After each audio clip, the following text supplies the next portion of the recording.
USA Radio News with Tim Berg. More troops are headed to the U.S.-Mexico border. The Pentagon announced on Wednesday that they have approved a request to deploy 2,100 troops to support President Trump's immigration crackdown. 1,000 will come from the Texas National Guard, and the rest will be active duty troops. Lawmakers on Capitol Hill are discussing the explosion of illegal robocalls.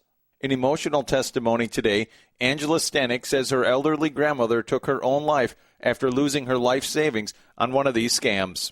It is extremely hard to imagine a loved one committing suicide, but she did, because these individuals preyed on her and on her good heart. The Houston woman says her grandmother had $69 left when she died. Now, many of these calls do look like they're coming from the United States, inside the United States, but they're actually from overseas. This is USA Radio News. In other news on Capitol Hill, Republican Senator Josh Hawley from Missouri scolded Google executives, saying that Congress's patience with Google's monopoly is running thin and that it's time for some accountability.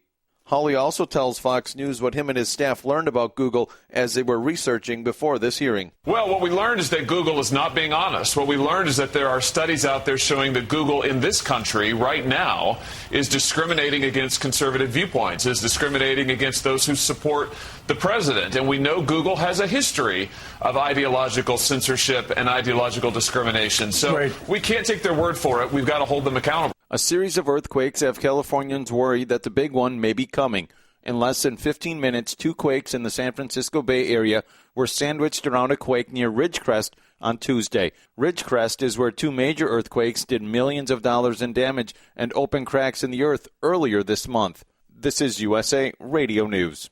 Louisiana Republican Senator John Kennedy defended President Trump from accusations of racism stemming from a series of tweets and then blasted the 4 members of the so-called squad as whack jobs. As far as how moderate Democrats in his state feel about the squad, Kennedy tells Fox News, they're embarrassed by it.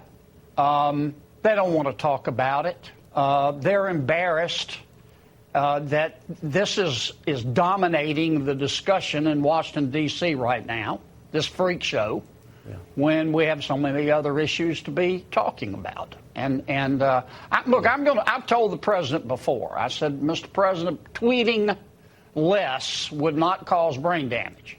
But he has decided this is the way he wants to communicate.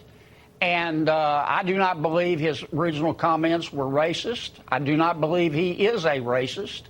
But if the Democrats want to continue to pursue this line and say that America is a wicked country and it was wicked when it was founded and it's even more wicked today and we need to tear it down and start over, I don't think the American people believe that. I may be wrong, but I doubt it. And finally, June 17th is National Hot Dog Day. Now, Offers.com did a survey and found that out of the 100 people surveyed, 33% like mustard as their favorite condiment on a hot dog. For USA Radio News, I'm Tim Berg.